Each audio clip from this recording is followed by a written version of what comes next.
Hey everyone, and welcome. Today we're diving into one of my favorite chapters from the book Nudge, chapter 16 to be exact. We're going to break down a dozen really practical and powerful mini nudges. These are tiny, simple changes that can have a surprisingly huge impact on how we act. I mean, that sounds amazing, right? Almost too good to be true.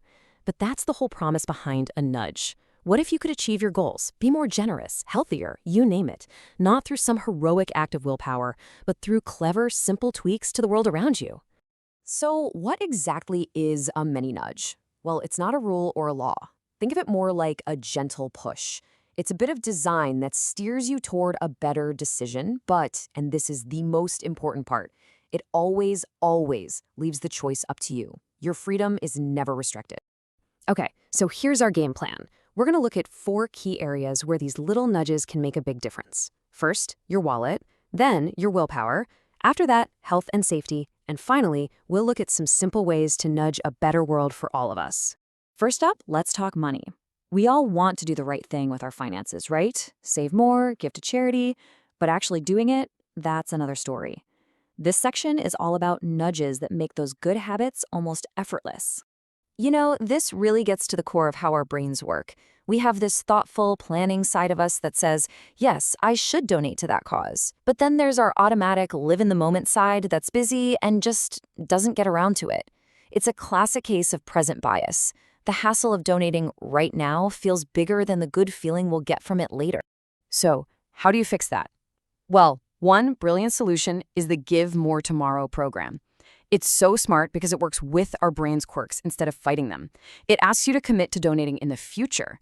Suddenly, the immediate pain is gone, making it way easier to say yes and lock in those good intentions before you can forget about them. And does it work? Oh yeah. A pilot study found that the group who committed to giving in 2 months donated a whopping 32% more than the group asked to give right away. Just by changing the timing, generosity shot up. It's amazing. And you see this same basic idea everywhere. Just make the good choice the easy choice. A charity debit card takes the headache out of tracking donations. An automatic tax return flips the script on taxes. By pre-filling the forms, it makes doing your taxes the path of least resistance. And look at the savings. Over 200 million hours and $2 billion a year. That's a powerful nudge. Okay, let's switch gears from our wallets to our willpower, because sticking to our goals can be the hardest part of all, right? This next part is all about commitment devices, which are basically clever ways to help our better selves win the fight against temptation. Look, we all know that just wanting to do something, like lose weight or quit a bad habit, is rarely enough. We're really bad at predicting how weak we'll be in a moment of temptation. So a commitment device is like making a pact with your future self. You're raising the stakes to make it much harder for your impulsive side to take over. A fantastic real-world example of this is the website stick.com. You set a goal, and then you put actual money on the line. If you fail, that money goes to a friend or a charity. But here's the genius part. You can also have it go to an anti-charity, a cause you absolutely can't stand. The thought of your money going to something you hate is a crazy powerful motivator. And you can add friends to the mix for some good old-fashioned social pressure. And this pattern pops up all over the place. There was a savings program in the Philippines that helped people quit smoking by locking away their cigarette money. Gamblers can actually choose to ban themselves from casinos. Even simple things like that gross-tasting polish to stop you from biting your nails work on the exact same principle. It's your thoughtful self outsmarting your impulsive self. All right, next up, health and safety. Now, when something's risky, the typical response is just to ban it. But nudges give us a really interesting alternative, a way to encourage safer choices while still, you guessed it, protecting our freedom to choose. Let's take motorcycle helmets. Instead of just making it illegal to ride without one, a nudge-based approach would say, okay, you can ride without a helmet, but first you have to get a special license, take an extra safety course, and prove you have more insurance.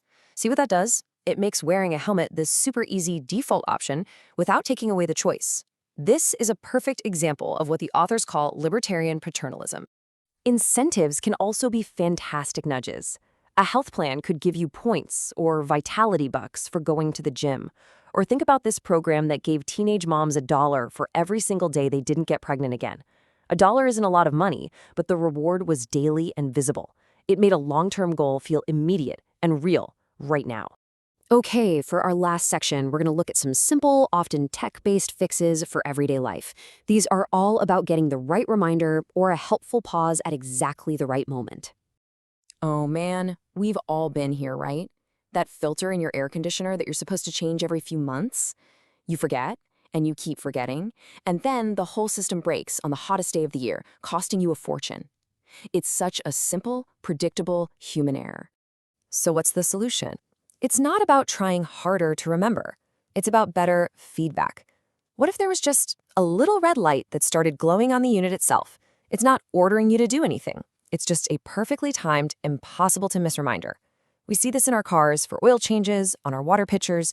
It's a simple, elegant, and super effective nudge. And this brings us to what the authors say is one of their favorite ideas, the civility check. Just imagine you've typed up a really angry email. Your fingers are flying, you're all fired up, and right before you hit send, a little box pops up and asks, "Are you sure you want to send this?" It's not censoring you, it's just giving you a mandatory cooling off period, a chance for your calm, rational brain to step in and maybe save you from a decision your hot headed brain was about to make. So, as you can see, these nudges aren't just fascinating theories, they're incredibly practical tools we can use. And that really brings us to the final question, the one the authors want us all to think about. What's one small, simple nudge that you could design to make your own life, or your workplace, or your community just a little bit better? It's a really powerful idea to play with. Thanks so much for joining me for this explainer.